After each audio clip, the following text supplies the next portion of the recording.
Oba sta naša gosta. Gospa Fajon, kako gledate na retoriko, ki se je po sinočnem terorističnem napadu zgrnila na vas? Poslanec SDS Lisec je na Twitterju na vaš tweet, da ste na varnem, zapisal: prijateljica migrantov v fazi evropskih volitev, če vabiš, plačaj.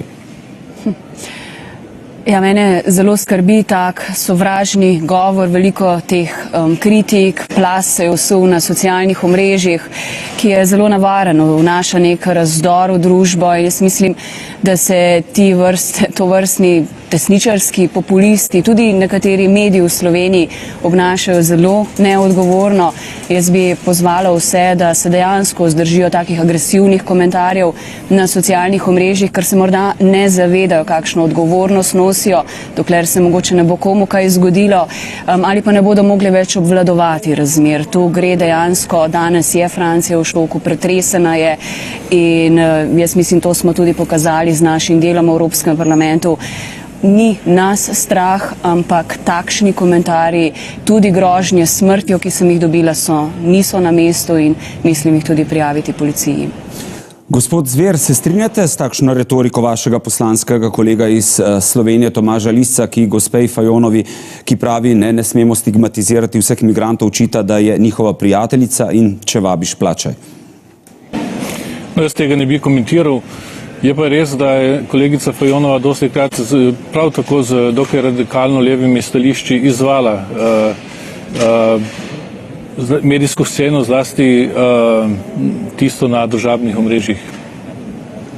Povejte mi, kaj za boj proti terorizmu prinaša sprejetje današnjega poročila Odbora za terorizem Evropskega parlamenta za našo varnost?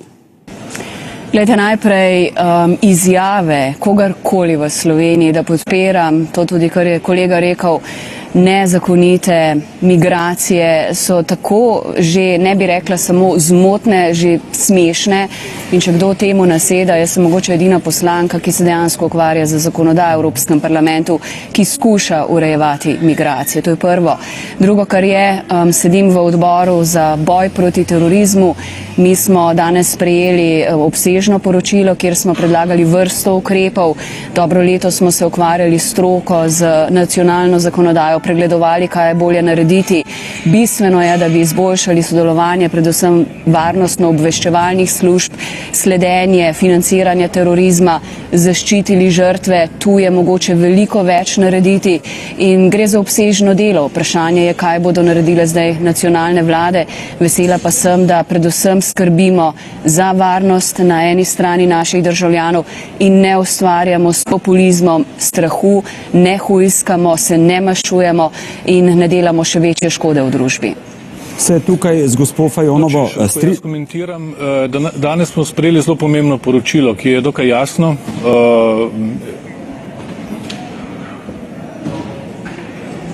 Torej, danes smo sprejeli zelo pomembno poročilo odbora, ki ga je pripravila Monika Hohlmeier, in lahko rečemo, da je besedilo dokaj jasno, konkretno, ima vrsto konkretnih priporočil, nekaj čist drugega, kot je Marakeška deklaracija, predvideva recimo ustanovitev nekaterih služb, ki bodo arhivirale, zbirale in tudi izmenjavale informacije, tudi kazenske evidence. Skratka, terorizem v Evropi je izjemno nevaren pojav, približno 50 do 70 tisoč radikaliziranih džihadistov grozi Evropski uniji, našemu načinu življenja, našim vrednotam. In seveda Evropska unija potrebuje neki taki odgovor, kot ga je sprejela danes s tem poročilom. Še enkrat pravim, noter je vrsto konkretnih predlogov za izboljšanje učinkovitosti boja proti terorizmu. Med drugim tudi poudarja in tudi konkretno dokazuje, da so bile nezakonite migracije vendarle tesno povezane z terorizmom. Nenazadnje je to ugotovil tudi ta odbor. Povejte mi, gospa Fajonova, vi ste imeli kar nekaj pomislekov v fazi sprejemanja tega poročila. Kaj vas je v bistvu prepričalo potem na koncu, da ste glasovali za? No, mi smo si v skupini socialistov in demokratov, tudi jaz sama s poročevalko, močno prizadevali, da bi kar se da uvedli in sprejeli konkretne ukrepe. Pokazalo se je namreč, da ko ne gre za sodelovanje varnostno-obveščevalnih služb preko meja, da bi marsikoga lahko ustavili z napadom, pa si službe niso pravočasno izmenjale podatkov. Torej, veliko pomanjkljivosti je v zakonodaji, želeli smo sprejeti konkretne ukrepe. Zmotilo pa me je recimo to, kar je bilo omenjeno, da povezujemo direktno varnostna vprašanja in varnostna tveganja s tem, da ustvarjamo neko stigmo, da je lahko vsak potencialni migrant, priseljenec druga, tretja generacija, terorist. To je nekaj, kar je zelo nevarno. V Sloveniji imamo izjemno veliko priseljencev iz naše bivše Jugoslavije.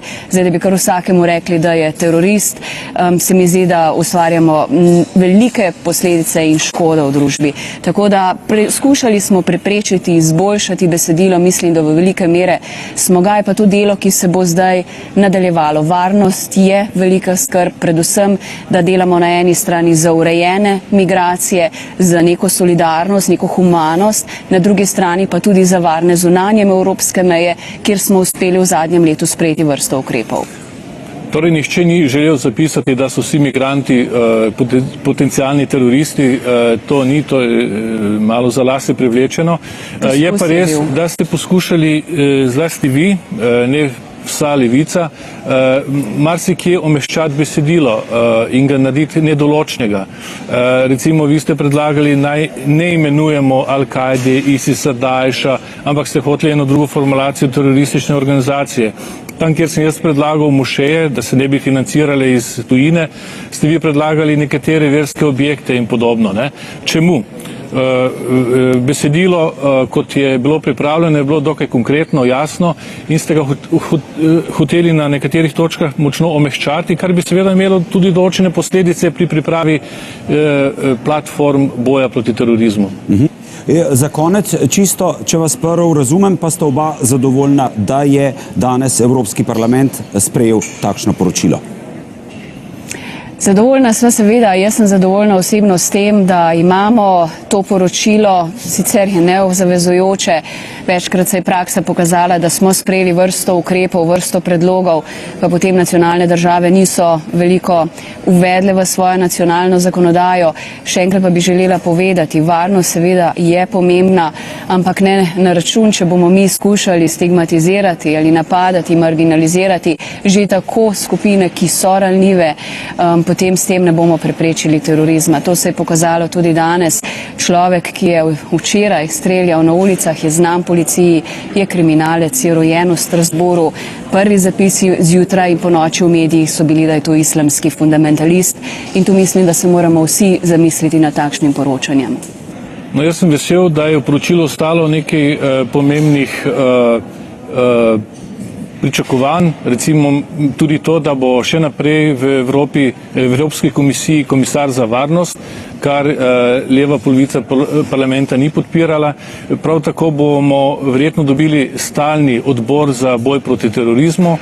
Tudi tukaj je levica bila proti. Komisarja za varnost Milan že imamo nekaj časa. Imamo, ampak so ga želeli. Dobro sodelujemo. Ja, gospoda Kinga z Velike Britanije, vendar so ga hoteli torej to funkcijo izničiti oziroma odpraviti. Jaz mislim, da je to poročilo dalo jasno napodilo tudi svetu, ki je bil pozvan, da naj tudi razširi pristojnosti